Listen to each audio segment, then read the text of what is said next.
제가 지난 주간에 거의 한 열흘 정도를 거쳐서 제가 소위 이집트, 애굽이라고 하는 그런 국가를 다녀왔습니다. 이 이집트는 이스라엘 백성들이 430년 동안 그 고센 땅에서 그렇게 종살이를 하고 노예의 삶을 살았던 곳이기도 합니다. 그 고센 땅을 가봤어요. 다른 지역에 비해서 비옥했고 또 식물도 많이 자랐고 또 나무도 많이 있었고 기온이 북쪽이라 그래서 그런지 남쪽보다는 훨씬 더 시원한 그런 느낌을 받았습니다. 가는 곳곳마다 우상의 신전들이 있었어요. 그 우상의 신전들을 들어가면서 물론 돈을 내고 대가를 지불하고 들어가서 신전을 보는데 그 신전들이 아직도 그 몇천 년이 흘렀지만은 그 신전을 어느 정도 그렇게 옛 모습을 하고 있는 모습을 봤습니다. 그걸 보면서 저는 그런 생각을 해요. 이 한 국가가 이처럼 자기들의 그 문명을 꽃피우고 그 최대의 문명, 자신들 기준에서는 찬란한 문명이죠. 이런 문명과 문화와 종교를 가지고 있으면서 왜 이렇게 이 나라는 이렇게 못 살까? 왜 이 나라는 과거에 찬란했던 그 영광을 지금 재현하지 못하고 있을까? 그런 생각을 가지고 왔어요. 이스라엘 백성들이 애굽에서 종살이할 정도로 그 나라는 부강했고 보니까 그 이집트 애굽이라는 나라는요. 북쪽에서부터 남쪽에 이르기까지 남쪽에서 북쪽으로 나일강이 그렇게 쫙 그렇게 뻗쳐 있는데 동서를 가르는 나일강이 그 물이 사막을 적시더라고요. 그 넓은 사막 땅을 애굽이 지금까지 유지할 수 있었던 것은 하나님께서 나일강을 주셨기 때문이 아닌가 그런 생각을 해요. 나일강의 유람선이 떠다니지요. 나일강의 풍부한 그 자원을 통해 가지고 많은 그러한 식물을 재배하는 모습들을 그렇게 봐왔습니다. 그리고 북쪽 카이로로부터 남쪽 아스완이라는 곳까지 기차를 14시간 타고 내려갔는데 우리나라 60, 70년대 기차만도 못한 그런 기차가 그 기차를 14시간 타고 내려갔어요. 털컹거리죠. 2층 침대로 되어 있는데 제가 2층을 썼는데 너무너무 불편해요. 같이 가신 분이 이제 저보다 연배기 때문에 아래층 1층을 드리고 제가 2층을 썼는데 너무너무 불편해요. 거기다가 화장실은 제가 처음으로 경험해보는 화장실이었어요. 처음으로. 이렇게 열악한 상황에서 뭐가 좋다고 많은 여행객들이 이 여행 기차를 타고 여행을 할까? 전 그런 생각을 해봤어요. 그 여행객들의 7, 80%가 한국 사람입니다. 이집트를 가보면 가는 곳곳마다 한국 사람들이 넘쳐나요.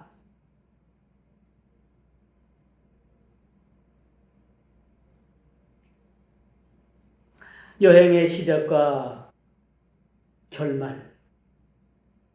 여행이라기보다는 이집트라는 이 순례, 한때 성지였던 이 이집트, 이 순례를 시작하면서 그래도 얻어가는 것이 많이 있구나. 눈으로 보는 것이 너무나도 많이 현실적으로 또 신앙적으로 이것을 비교할 수가 있었음을 보게 되는 것입니다. 물론 그렇게 순례의 길에 여행의 길에 좋은 일만 있었던 것만은 아니. 저희를 담당했던 서울서부터 저희를 인솔했던 인솔자가 어떻게 얼마나 교회를 핍박을 하는지. 말 한마디 한마디를 해도 교회를 걸고 오는 거야. 가만히 보니까 이 사람이 이슬람 사람 같아. 이슬람 교도 같아. 터키에서 20년을 살았다고 보니까 아니면 그 와이프가 그 부인 되는 사람이 이슬람 교도든지 본인이 이슬람이든지 완전히 이슬람 입장에서 이슬람 대변인이에요. 그래서 마지막 날 예수 피난교회에서 제가 목사의 신문인 줄 알고 예수 피난교회에 대해서 설명 좀 우리 팀한테 해달래요. 그래서 제가 단칼에 거절을 했어요. 싫다. 안 한다. 그건 당신이 할 일이다. 당신이 가이드니까 끝까지 해라. 제가 단호하게 거절을 했습니다. 왜 거절을 했겠어요? 기분이 상당히 나빴어요. 왜 이렇게 교회를 걸고 넘어가는지. 모슬렘, 이슬람이 최고라는 거예요. 이슬람. 그래서 제가 마음이 상당히 좋지 않았어요. 이렇게 과거에 큰 찬란한 문화를 가지고 있으면서도 지금 이집트라는 그 상황은요. 우리나라 70년대 그런 모습이에요. 아니 60년대 젊은 여성은 젖가슴을 다 내놓고 아이를 안고 젖병을 흔들고 돈을 달래요. 그런 사람들이 한두 명이 아니에요. 가는 곳곳마다 그런 분들이 있어요. 학교를 가야 될 어린아이들은 이 관광객들한테 여행객들한테 손을 벌립니다. $1, $1. 배고프다고 먹을 것 좀. 그런 아이들이 막 따라다녀요. 마치 우리나라가 아무리 못 살도 우리나라는 그렇게까지는 사람들이 그렇죠? 그렇게까지는 하진 않는데 그곳에서는 그런 구걸하는 사람들이 너무너무 많이 있었어요. 이게 마음이 아프더라고요. 이렇게 찬란한 문명을 가지고 있고 그런 나라가 어찌 이렇게 나라 백성들은 이 모양 이 꼴일까? 왜 이렇게 못 살까? 저는 거기서 결론을 얻었어요. 예수 믿으면 우리가 구원받고 하나님 백성 될 뿐만 아니라 모든 삶이 달라지는 거다. 우리나라가 이처럼 문명을 누리고 이처럼 문화의 혜택을 보는 것도 다 어디에 있습니까? 사실은 기독교의 영향이 지대한 거예요. 기독교를 바탕으로 둔 나라인가 아닌가에 따라서 나라의 국력 차이, 그 백성들의 생활 태도가 너무나도 확연히 다를 수밖에 없겠구나라는 것을 저는 아주 뼈저리게 느껴봤습니다. 오늘 본문의 솔로몬의 그런 화려한 성전만큼 애굽의 우상의 전은 그 우상의 신전은 그 뭐 세상 사람들 보기엔 와 대단하다. 어떻게 이렇게 피라밋을 이렇게 어떻게 쌓아 올렸을까? 어떻게 이런 스핑크스를 만들었을까? 어떻게 이런 우상의 신전을 만들어서 지금까지 보존하고 있을까? 그런 감탄을 할 수 있었겠지만 저는 그걸 보면서 그걸 느꼈습니다. 이러한 그들의 찬란한 문명을 가지고 있다 하더라도 여기에 이곳에 하나님이 계시지 않는다면 모든 것이 하나의 우상의 소굴이 되고 마는 것이라는 것을 생각하게 됐습니다. 이스라엘 백성들이 400년 동안 거기서 살면서 그 문화의 동화가 되고 그 문화를 떨쳐내기 위해서 하나님께서는 모세를 통해서 40년 동안 광야 생활을 통해 가지고 그 애굽에서 찌든 때를 벗겨내는 작업을 했다라는 사실을 우리는 보게 되는 겁니다. 400년 동안에 찌들고 찌드는 그들의 삶, 무엇을 가지고 그들을 정화할 수 있겠습니까? 무엇을 가지고 그들을 새롭게 할 수 있겠습니까? 그것은 하나님께서 신의 산에서 내려주신 하나님의 율법이었다는 사실을 우리는 보게 되는 겁니다. 그리고 그 광야에서 40년 동안 이스라엘 백성들을 고치고 다듬고 그들을 하나님의 사람으로 만든 다음에 가나안 땅에 들어가기를 원했다는 사실입니다. 애굽의 묵은때, 애굽에 찌든 그 우상의 문화, 이런 것들을 벗겨내는 작업을 하나님께서 그렇게 행했음을 보게 된 것입니다. 제가 보고 느끼는데요, 이 애굽의 그 신전들은요, 참 세상 사람들이 보기에는 감탄할 정도예요. 어떻게 저렇게 3,500년 전에 저렇게 우상의 신전을 세우고, 여러분, 왕이 죽으니까 그 왕의 시신을 미라를 만들었어요. 문화박물관에 가보니까 이집트의 역대 왕들의 미라들이 그 지하에 다 보관이 되어 있어요. 가서 미라 구경 시커라고 했어요. 미라 구경. 그 몇천 년이 흘렀지만 어떤 여왕, 왕비의 미라는요, 미라 자체가 얼굴도 엄청 예뻐요.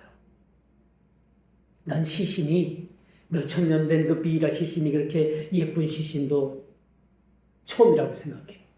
물론 사진을 못 찍게서 그 사진에 못 담아왔어요. 못 찍게 합니다. 사진 촬영 못하게 합니다. 근데 머리카락도 어느 정도 살아있어요. 머리카락도 어느 정도 그냥 있어요. 그들이 시신을 보관하는 그러한 기술도 대단했습니다. 그런데 정작 애굽은 뭘 버리고 뭘 붙들었느냐? 그들의 신전을 붙들고 그들의 육신에 그런 썩지 않음, 미라를 만들어 가지고 그 미라를 통해 가지고 다시 영혼이 돌아온다라는 그러한 무모한 생각을 가졌어. 그런 생각 때문에 애굽은 하나님의 보호를 받지 못했지 않느냐, 그런 생각을 가져보게 되는 겁니다.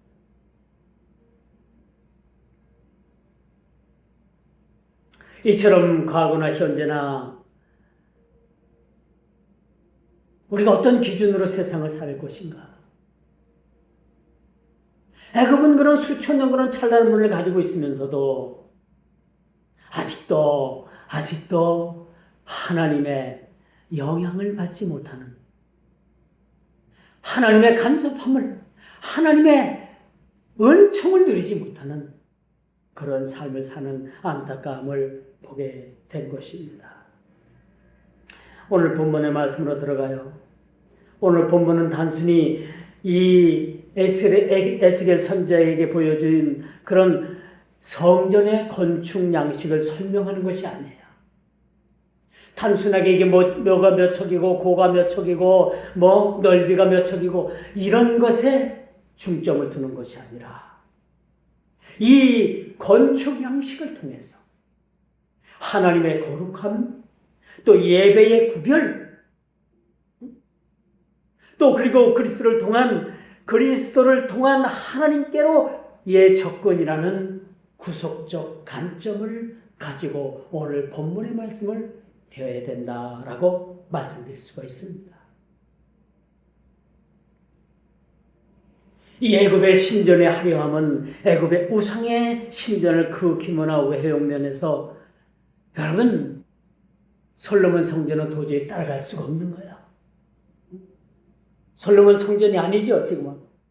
지금 보여주고 있는 에스겔에게 보여주고 있는 이 성전의 환상은 장차 그들이 고토로 돌아와서 이스라엘로 돌아와서 지어야 될 수룹바벨 성전이었던 거예요. 이 수룹바벨 성전은 애굽의 신전 어느 한 켠만도 못한 그런 초라한 모습이라 할지라도 그곳에는 하나님께서 거하셨고 그곳에는 하나님께서 임재하시는 하나님의 성전이었다는 사실입니다. 그러나 제가 애굽을 돌아보면서 수많은 신전을 가보아도 그곳은 하나님께서 임재하시는 신전이 아니었어요. 그것은 하나님께서 영향을 미치는, 하나님께서 거하시는 신전이 아니었고 오로지 우상의 신전이었다는 것을 보게 되면서 애굽이 지금 현실이 이럴 수밖에 없었다라는 사실, 이런 사실을 발견하게 되었다라는 사실입니다. 오늘 본문에 보니까 천사의 안내를 받아 북쪽과 남쪽에 있는 제사장의 방들을 에스겔 선지자에게 보여주고 있죠. 자, 이 방들은 제사장들이 지성물, 즉 가장 거룩한 제물을 먹고 거룩한 의복을 보관하는 장소를 하나님께서 에스겔 선지자를 통해서 보여주고 계신다는 사실입니다.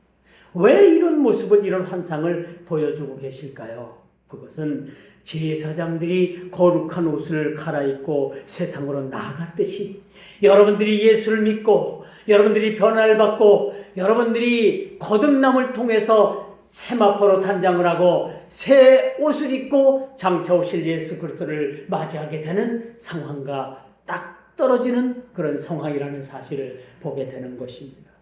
그러므로 여러분, 성도는 세상과 구별된 거룩한 옷을 입어야 되는 거예요. 오늘 여러분 교회 나오기 위해서 가장 좋은 것을 여러분 준비해서 입고 나오는 줄 알아요. 적어도 여러분 교회 나올 때는 예식장 갈 때보다도 더 좋은 옷을 입고 여러분 교회 나오는 게 맞아요. 이게 성경적입니다, 사실. 제사장들이 입었던 옷은 거룩한 옷입니다. 옷이에요. 장차 여러분들이 세마포로 단장해서 세마포 흰옷으로 여러분들이 단장을 해서 장차 신랑 대신 예수 그리스도를 맞이하는 그 상황도 여러분들이 가장 빛난 옷을 입고 예수 그리스도를 맞이하게 되는 것입니다. 오늘 거룩한 이 예배를 통해서 여러분들이 이 삼위 하나님을 만나기 위해서 여러분들 나왔습니다. 그렇다면 여러분들이 적어도 가장 좋은 옷, 가장 여러분들이 깨끗한 옷, 가장 마음에 드는 옷 입고 여러분 나와야 되지 않았겠습니까? 저는 적어도 그렇게 생각을 해요. 저도 오늘 양복을 바꿔 입고 나왔어요. 저 지난주에 입었던 양복이 아니라 다른 새 양복을 입고 나왔어요. 왜? 오늘만큼은 적어도 새 옷을 입고 주님 앞에 나와야 되겠다. 그런 생각을 가져보게 되는 것입니다. 이건 뭘 말해요? 세상과 구별된 거룩한 옷을 우리가 입게 되는 것입니다. 거룩한 옷을 입었다는 것은 우리가 거룩하고 구별되게 세상을 살아가야 된다는 그런 의무적 사항, 그런 조항이 우리 그리스도인들에게 주어졌다는 사실을 우리는 보게 되는 것이죠. 그러므로 우리 개혁주의 교회는요, 하나님의 주권을 늘 인정합니다. 하나님의 주권 아래 우리가 살아가게 되는 거죠. 그리고 교회의 순결을 우리가 지키면서 아주 중요하게 우리가 살아가게 되는 것입니다.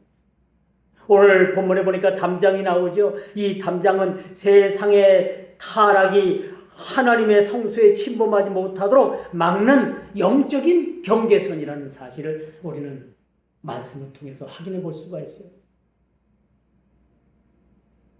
그러면 우리 그리스도인들은요, 날마다 우리가 세상과 구별된 삶, 세상과 그런 경계선을 넘어서는 안 된다는 거죠.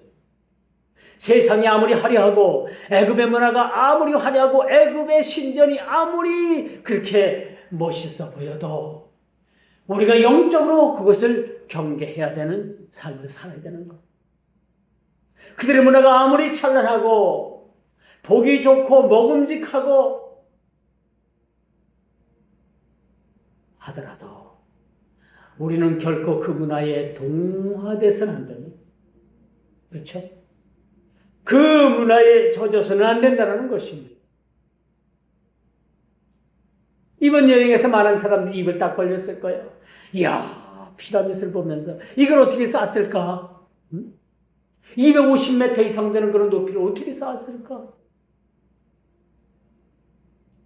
옛날에는 어떤 기중기도 없고 어떤 현대적인 장비도 없는데 어떻게 쌓았을까? 근데 많은 사람들이 감탄을 했을 거예요. 야, 대단하다. 그렇지만 여러분, 대단할 거 없어요. 왜? 하나님의 행하신 일들을 보면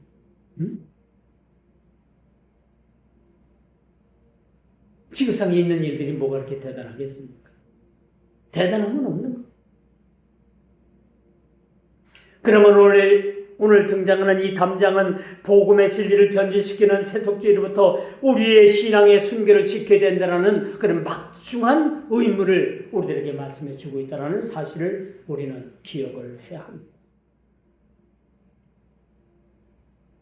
애굽의 신전이 아무리 화려해도 죽음과도 같은 그런 건물 외형, 온갖 가증한 조형물들이 이것들이 그들을 구원할 수는 없는 것입니다.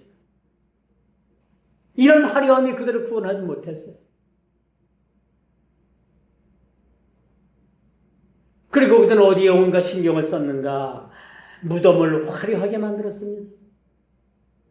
피라밋이 처음에는 그 구왕조 시대에는 피라밋 속에 왕들이 들어가 묻혔어요. 피라밋이 무덤입니다. 그런데 자꾸 이 도굴꾼들이 피라밋 속에 들어가가지고 왕들의 무덤을 파헤치고 거기서 많은 물건들을 훔쳐가니까 안 되겠다. 피라밋 더 이상 만들지 말고 산골짜기 바위를 파가지고 지하를 파가지고 그곳에다가 무덤을 만들어야 되겠다.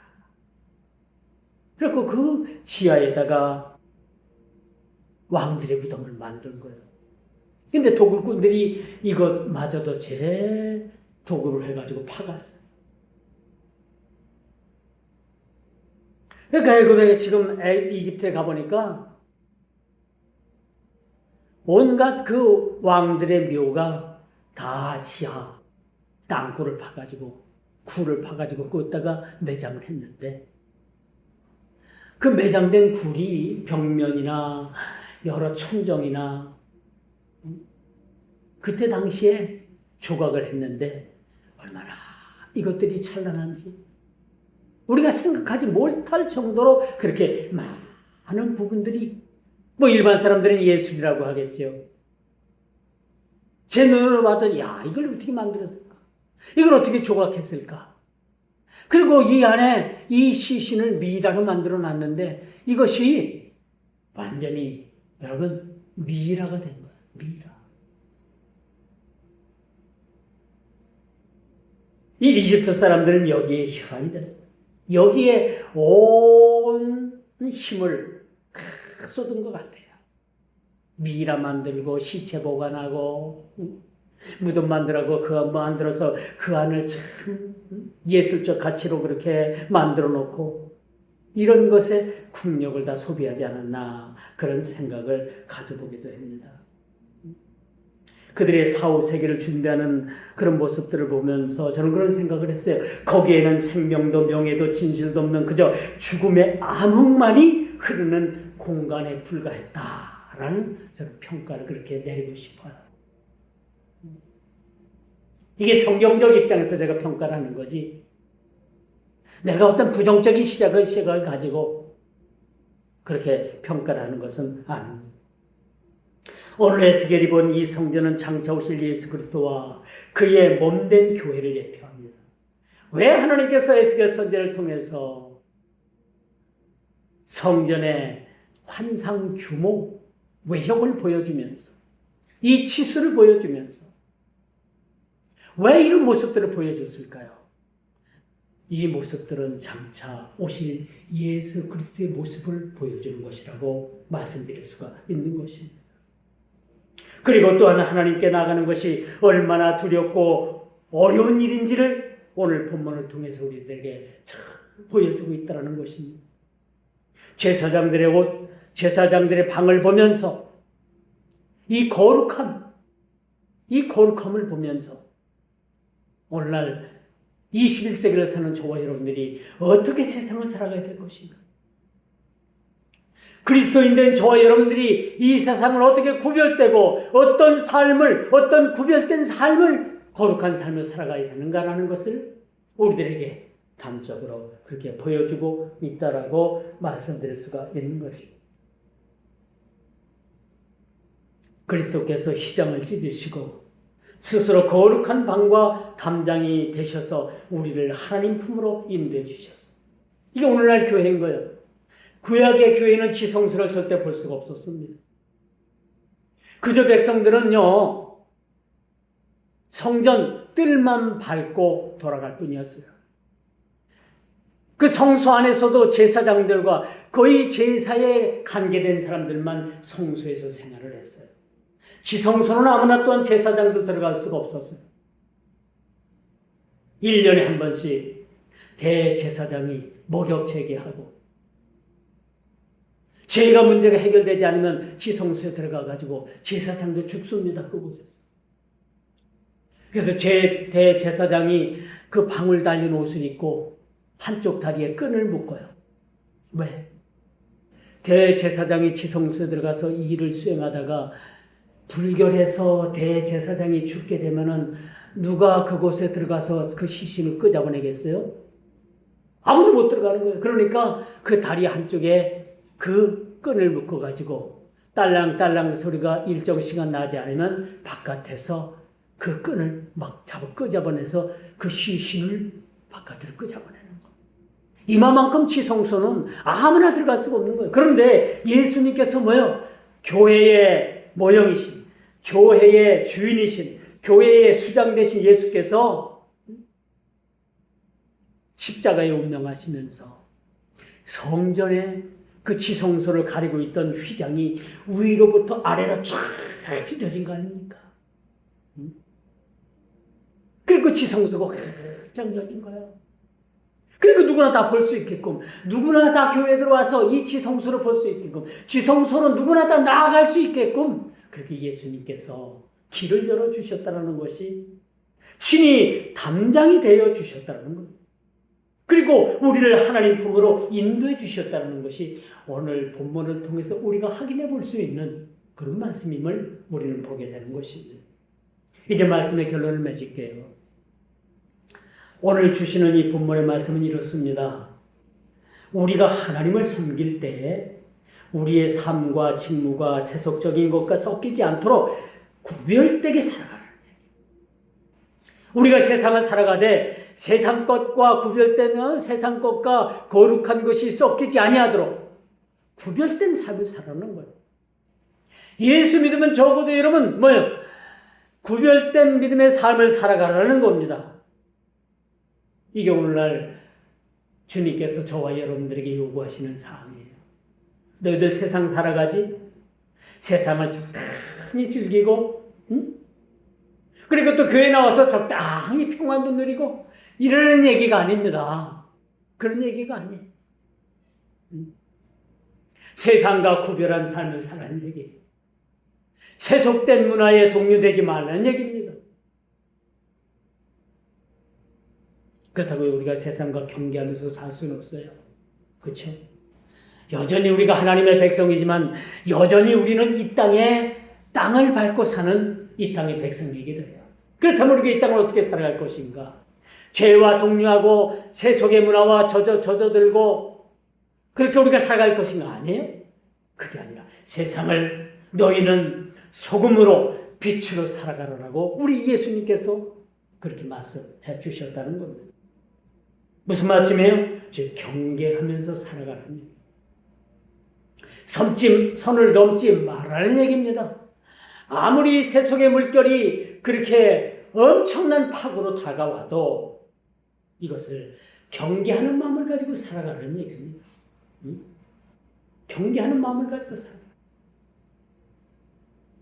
거룩함과 속된 것을 분리하라는 것이 오늘 15절에서 20절, 우리가 비록 본문을 말씀으로 오늘 교독을 하지 않았지만은 바로 그런 얘기입니다.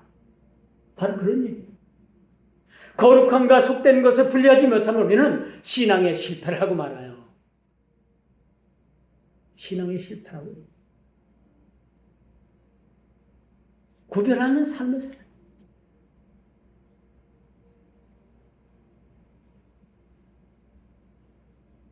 천사는 성전 바깥 단방 사방을 측량합니다. 아주 정사각형이에요. 이것을 합해 보니까 265m라고 현대적 그 메타로 환산이 가능하더라고요. 거대한 정사각형 성전을 보여주셨어요. 이 성전의 의미가 뭐예요? 성전의 지성소의 휘장을 지진 예수 그리스도의 모습을 여기서 우리가 보게 되는 것입니다. 거룩한 것과 속된 것을 구별하기 위한 것이 성전입니다.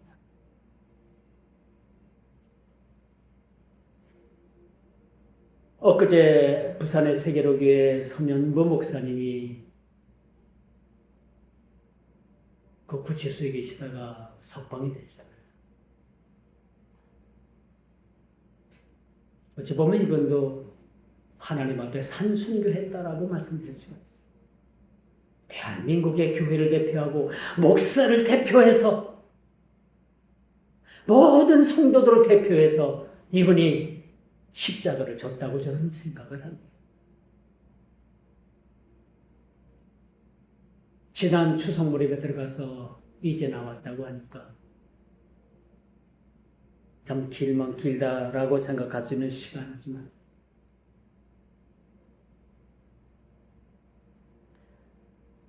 이런 목사님을 보면서 그래도 한국교회가 아직 희망이 있다. 교회가 교회의 소리를 내지 못하고 교회가 세상으로 그 물결에 떠내려간다면 누가 세상을 구원하겠습니까? 교회마저 세상을 향해서 타락을 한다면 누가 이 죄악된 이 타락된 세상을 누가 구원하겠습니까? 오늘 에스겔 선지자는 저와 여러분들에게 이렇게 묻습니다.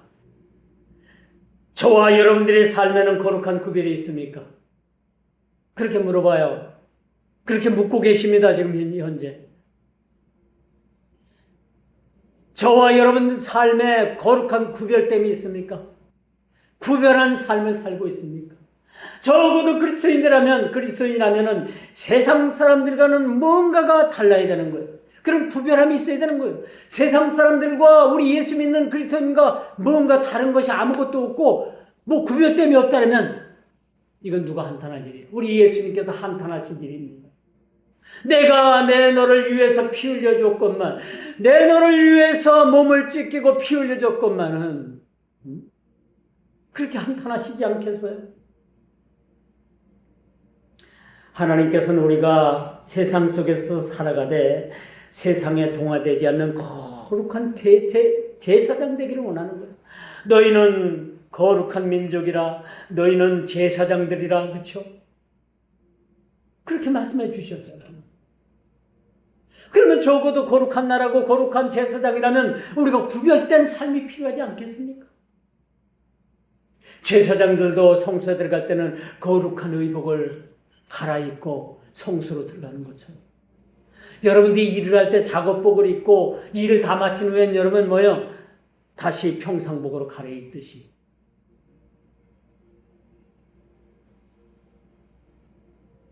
이렇게 거룩한 제사장 되기를 주님께서는 원하시고 계시는 겁니다.